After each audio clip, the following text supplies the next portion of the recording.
गाड़ी ढोने में समर्थ बैल हल जोतने आदि के कारण पृथ्वी का पोषक है। वही बैल चरु पुरोडास आदि की उत्पत्ति में सहायक होने के कारण आकाश और अंतरिक्ष को भी धारण करता है।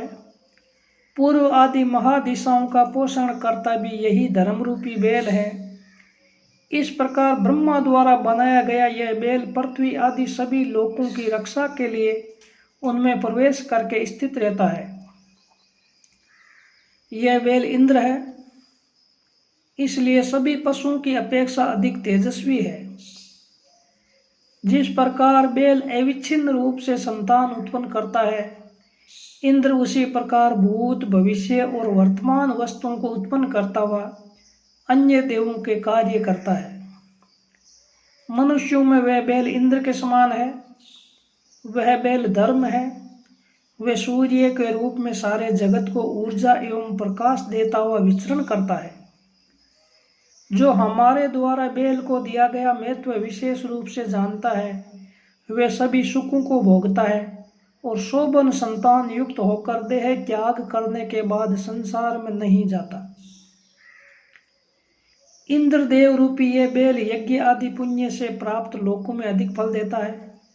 यज्ञ के आरंभ में शोधन किया गया ये अमृतमय सोम इस बैल को रस से भर देता है। वृष्टि प्रेरक दुग्ध की धारा है। 49 पवन एन है। सभी प्रकार का यज्ञ इसका दूध है और यज्ञ में दी गई दक्षिणा ही दूने की क्रिया है। इस प्रकार इस इंद्र और धर्म रूपी बैल का दोहन अक्षय होता है। यजमान इस देवता रूप बैल का स्वामी नहीं है। यज्ञ दान देने वाला और दान ग्रहण करने वाला भी इसका स्वामी नहीं है। यह विश्व को जीतने वाला तथा विश्व का भरण पोषण करने वाला है। समस्त विश्व इसी का कार्य है। 4 चरणों वाला ये वृषभ हमें तेजस्वी सूर्य का स्वरूप बताता है। इस वृषभ रूप धर्म की सहायता से देवगण शरीर त्याग कर स्वर्ग को प्राप्त हुए हैं। वे स्वर्ग अमृत की नाभि है। इस वृषभ की सहायता से हम पुण्य के फल के रूप में प्राप्त भूलोक पर विजय करते हैं। दीप्ति वाले सूर्य से संबंधित व्रत के द्वारा हम आदित्य के सुख की इच्छा करते हैं। यह वृषभ आकृति से इंद्र तथा अपने कंधों से अग्नि के समान है। इस प्रकार यह वृषभ प्रजापति रूप है। इस वृषभ के शरीर में प्रजापति ब्रह्म प्रविष्ट है। उन्होंने इसके शरीर के मध्य भाग को भार वहन करने योग्य बनाया है। इसके मध्य भाग में भार रखा है। इसके अगले और पिछले दोनों भाग समान है।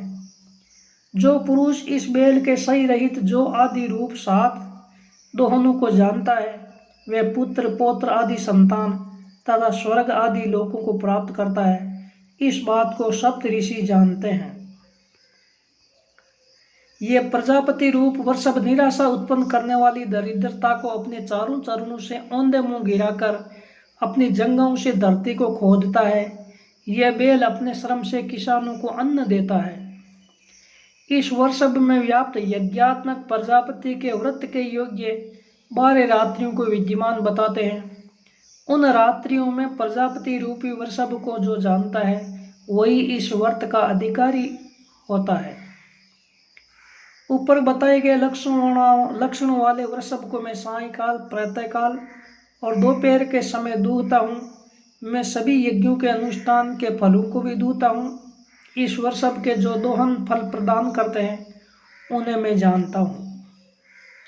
हे लाल रंग वाली लाख, तू गांवों को भरने वाली है, इसलिए तू तलवार की धार से कटे हुए इस अंग से बहते रक्त को उसी स्थान पर रोक दे। हे अरुंधति देवी, तू इस रक्त निकले हुए अंग को रक्त युक्त एवं बिना घाव वाला बना। हे शस्त्र से घायल पुरुष, तेरा जो अंग घायल है और शस्त्र प्रहार की वेदना से जल रहा है तथा तेरा जो अंग मुदगर आदि के प्रहार से भग्न हो गया है, विधाता तेरे उन अंगों को लाख के द्वारा जोड़ दे। हे घायल पुरुष, तेरे शरीर की जो चर्बी चोट से विभक्त हो गई है, वे जुड़ जाए और तू सुख का अनुभव करे। तेरे शरीर की टूटी हुई हड्डियां भी जुड़ जाए। प्रहार के घाव से कटा हुआ मांस सुखपूर्वक उत्पन्न हो जाए तथा तेरे शरीर की टूटी हुई हड्डी सुख से जुड़ जाए। तेरी चर्बी से चर्बी मिल जाए, चमड़ा चमड़े से मिल जाए और तेरे शरीर से टपकता हुआ रक्त मंत्र और औषधि के प्रभाव से पुण्य हड्डी को प्राप्त हो। तेरा मांस मांस से मिल जाए। हे लाख नाम की औषधि, तू प्रहार के कारण शरीर से परतक त्वचा को त्वचा से मिला दे। हे घायल पुरुष, तेरी हड्डियों पर रक्त दौड़ने लगे। हे औषधि, शरीर का जो भी कटा हुआ भाग है उसे जोड़कर दैनिक गतिविधियों में सक्षम बना। हे शस्त्र के प्रहार से घायल पुरुष, मंत्र और औषधि की शक्ति से तेरा घायल अंग स्वस्थ हो गया है। तू चारपाई से उठकर उसी प्रकार तेजी से दौड़ जिस प्रकार रथ उत्तम पहियों और दृढ़ धुरी से युक्त होकर तेजी से चलता है। हे पुरुष, यदि काटने वाला आयुध तेरे शरीर पर गिरकर उसको काट रहा है अथवा दूसरों के द्वारा फेंका हुआ पत्थर तुझे चोट पहुंचा रहा है, तेरे शरीर के उन अंगों को मंत्र और औषधि के प्रभाव उसी प्रकार स्वस्थ बनाए जिस प्रकार बढ़ई रथ के चित्र बिन अंगों को जोड़कर एक कर देता है। हे देव, यज्ञोपवीत संस्कार वाले इस बालक को धर्म पालन के विषय में सावधान करो। इसे अध्ययन से उत्पन्न ज्ञान आदि फल प्राप्त कराओ। हे देव, इसने अनुष्ठान न करने के रूप में जो पाप किया है उससे इसकी रक्षा करो। तुम इसे 100 वर्ष तक जीवित रखो। सागर और उससे भी दूर देश से आने वाली दोनों प्रकार की हवाएं चले, प्राण और अपान वायु इसके शरीर में गति करे। हे उपनयन संस्कार वाले पुरुष, प्राण वायु तुझे बल प्रदान करे तथा अपान वायु तेरे पापों को दूर करे। हे वायु, सभी रोगों का विनाश करने वाली जड़ी बूटी लाओ तथा रोग उत्पन्न करने वाले पाप का विनाश करो। हे वायु, तुम सभी व्याधियों को दूर करने वाली हो, इसीलिए तुम्हें इंद्र आदि देवों का दूत कहा जाता है। इंद्र आदि देव इस उपनयन संस्कार वाले ब्रह्मचारी की रक्षा करे। 49 मरुत इसकी रक्षा करे। सभी प्राणी इसकी इस प्रकार रक्षा करे जिससे ये पाप रहित हो सके। हे उपनयन संस्कार वाले ब्रह्मचारी, मैं सुख देने वाले मंत्रों और कल्याणकारी कर्मों के साथ तेरे पास आया हूँ। मैं तेरे लिए उग्र एवं समृद्धि देने वाला बल लाया हूँ। मैं यक्ष्मा रोग को तुझसे दूर भगाता हूँ। मुझ ऋषि का ये हाथ भाग्य वाला एवं भाग्यशालियों से भी अधिक उत्तम है। मेरा ये हाथ सभी रोगों को दूर करने वाली औषधि है। इसका स्पर्श सुख देने वाला हो। हे उपनयन संस्कार वाले बालक, प्रजापति के 10 उंगलियों वाले हाथों के द्वारा निर्मित जीभ शब्दों के आगे आगे चलती है। सरस्वती का उसमें अधिष्ठान है। प्रजापति के उन्हीं रोग नाशक हाथों से मैं तेरा स्पर्श करता हूँ। हे मरुदगण, तुम स्तुति करते हुए हम लोगों को मेघों के दर्शन कराओ। वेग युक्त जल धाराएं इधर उधर बहे। वर्षा के जल की धाराएं धरती की पूजा करें। वर्षा द्वारा सिंचित भूमि से नाना प्रकार की जौ गेहूं आदि फसलें जाति भेद से अलग अलग उत्पन्न हो। हे पर्जन्य अर्थात वर्षा के देव, गर्जन करते हुए मरुतों का समूह तुम्हारी स्तुति करे। वर्षा के जल की बूंदें अनेक रूप धारण करके पृथ्वी को गीला करे। हे मरुतों, समुद्र से वर्षा का जल ऊपर उठाओ। दीप्तिशाली एवं जल युक्त आकाश बादलों को ऊपर उठाए। सांड के समान गर्जन करते हुए एवं वायु से प्रेरित मेघ द्वारा बरसाए गए जल धरती को तृप्त करे। हे पर्जन्य, चारों ओर गर्जन करो एवं मेघों में प्रवेश करके शब्द करो। तुम बरसे हुए जल से धरती को सींचो। तुम्हारे द्वारा प्रेरित गाढ़ा एवं वर्षा करने में समर्थ बादल आए। जल की धाराओं का इच्छुक एवं कृश किरणों वाला सूर्य छिप जाए। हे मनुष्यों, शोभन दान वाले मरुत तुम्हें तृप्त करे। अजगर से भी मोटी जल धाराएं उत्पन्न हो। वायु के द्वारा प्रेरित मेघ पृथ्वी पर वर्षा करे। प्रत्येक दिशा में बिजली चमके और बादलों को लाने वाली हवाएं चले, वायु के द्वारा प्रेरित मेघ पृथ्वी पर वर्षा करे। हे शोभन दान वाले मरुतुम, तुमसे संबंधित मेघों का जल बिजली जल से भरे हुए मेघ तथा अजगर के समान मोटी जलधाराएं पृथ्वी पर प्रवाहित हो। बादलों में स्थित जलों के शरीर से मिली हुई बिजली रूपी अग्नि पैदा होने वाली जड़ी बूटियों की स्वामिनी है। उत्पन्न होने वाले प्राणियों के ज्ञाता अग्निदेव प्रजापतियों को जीवन देने वाली तथा स्वर्ग का अमृत प्राप्त कराने वाली वर्षा हमें प्रदान करे। प्रजाओं के पालक सूर्य व्यापक सागर से जलों को वर्षा के निमित्त प्रेरित करते हुए पीड़ित करे। व्यापक एवं घोड़ों के समान वेग वाले मेघ का वर्षा रूपी जल वीर्य वर्धि को प्राप्त हो। हे पर्जन्य, तुम इस शक्तिशाली मेघ के द्वारा हमारे सामने आओ। मेघों के जन्मदाता एवं वर्षा के जल के द्वारा सबके रक्षक सूर्य हमारे पिता है। वे वर्षा के जलों को नीचे गिराए, इसके पश्चात गड़गड़ शब्द करती हुई जलधाराएं बहे। हे वरुण, तुम भी पृथ्वी को सींचने वाले जल मेघों से नीचे गिराओ।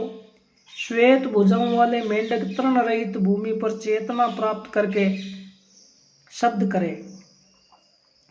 एक वर्ष तक सोए रहने वाले मेंढक वर्ष के अंत में वर्षा के जल से जागृत होकर व्रतधारी ब्राह्मणों के समान पर्जन्य को प्रसन्न करने वाली वाणी बोलते हैं। हे मेंढकी, तू प्रसन्नता को प्राप्त करके ट्र ट्र शब्द कर। हे ददुरी, तू ऐसा शब्द कर तेरे घोष से वर्षा होने लगे। वर्षा के जल से भरे हुए सरोवर के मध्य में तू अपने चारों पैरों को उछलने के अनुसार फैलाकर छलांग लगा। हे खंड खंड, हे खेमक और हे तादुरी नामक मेंढकियों, तुम तालाब के मध्य में रहकर अपने घोष ट्र ट्र ऐसा करके हमें वर्षा प्रदान करो। हे हमारे पालनकर्ता मेंढकों, तुम अपने घोष ट्र ट्र से वायु का मन वश में कर लो। हे पर्जन्य, तुम सागर से विशाल मेघ का उद्धार करो तथा मेघ की वर्षा से सारी धरती को सींचो।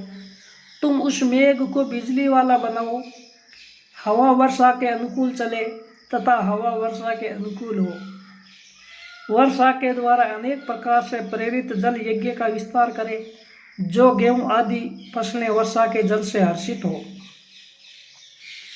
महान वरुण इन शत्रुओं का नियंत्रण करते हुए इनके सभी अन्यायी जनों को समीप से देखते हैं। वरुण जगत की स्थावर एवं जंगम सभी वस्तुओं को जानते हैं। अतीन्द्रिय ज्ञान के कारण देवगण स्थिर और नश्वर सभी तत्वों को जानते हैं। जो शत्रु सामने खड़ा होता है, जो चलता है, जो कुटिलता पूर्वक ठगता है, जो छिपकर प्रतिकूल आचरण करता है तथा जो शत्रु कष्टमय जीवन पाकर विरोध करता है, महान वरुण इन सभी शत्रुओं को समय से देखते हैं। दो व्यक्ति एकांत में बैठकर जो गुप्त मंत्रणा करते हैं, उसे राजा वरुण तीसरे के रूप में जानते हैं। यह भूमि भी दुष्टों का निग्रह करने वाले स्वामी वरुण के वश में रहती है। समीप और दूर तक फैली हुई धरती भी उन्हीं के अधिकार में है। पूर्व और पश्चिम में वर्तमान सागर वरुण की कोख में है। इस प्रकार स्वल्प जल में भी सारा जगत छिपा हुआ है। जो अनर्थकारी शत्रु पुण्य कर्मों से प्राप्त होने वाले स्वर्ग का अतिक्रमण करके कुमार्ग पर चलता है, वे राजा वरुण के पासों से न छूटे। स्वर्गलोक से निकलने वाले वरुण के गुप्तचर पृथ्वी पर घूमते हैं। वे 1000 अंकों वाले होने के कारण भूलोक के सारे वृत्तांतों को देखते हैं। धरती और आकाश के मध्य में तथा राजा वरुण के सामने जो प्राणी रहते हैं, उन्हें वे विशेष रूप से देखते हैं। उनके भले बुरे कर्मों की गणना करने वाले वरुण उनके कर्मों के अनुसार ऐसा दंड निश्चित करते हैं, जिस प्रकार जुआरी अपनी विजय के लिए पासे फेंकता है। हे वरुण, तुम्हारे उत्तम मध्यम एवं अधम श्रेणी के 7 पापियों के निग्रह के निमित्त जहाँ तक बंधे हुए हैं, वे पास पापियों की हिस्सा करते हुए स्थित हैं। वे पास असत्य भाषण करने वाले हमारे शत्रु को काट दे और जो सत्यवादी है उसे छोड़ दे। हे वरुण, अपने 100 पासों से इस असत्यवादी को बांधो। हे मनुष्यों के भले बुरे कर्मों को देखने वाले, असत्य बोलने वाला तुमसे छूट न पाए। बिना विचारे काम करने वाला अपने उदर को जलोदर रोग से दूषित पाकर तलवार की म्यान के समान झूलता रहे। वरुण के सामान्य पास समान रूप से एवं विशेष पास विधि रूप से मनुष्यों को रोगी बनाते हैं। वरुण का जो पास समान देश में तथा जो विदेश में बांधने वाला है, जो पास देवों से संबंधित और जो मनुष्य से संबंधित है, मैं उन सब पासों से तुझे बांधता हूँ।